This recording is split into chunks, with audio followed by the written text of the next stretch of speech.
My dad has COPD, asthma, emphysema. Taking the products, 15 days, alam nyo, natanggal yung hapo niya. Anong hapo? Asthma, hingal. Okay. Yung nanay ko, di ba maganda? May mga nanay dito? Taas ka ng kamay? Ayan. Ayan ang mga kontrabida sa buhay naman. Ang nanay ko, siya yung kontrabida sa buhay ko kasi nung sinare ko sa kanya yung product, sabi niya, ayoko uminom yan. Kaso, nakita niya kaming masayang umiinom ng tatay. Alam niyo ba, nagnakaw-nakaw siya?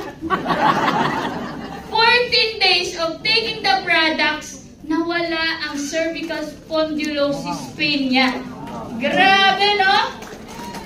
So, ito yung reason bakit ko talaga ginawa ang lifestyles kahit hindi ko siya forte. Kasi may nagtuturo naman.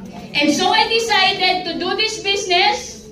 And this is what happened to my first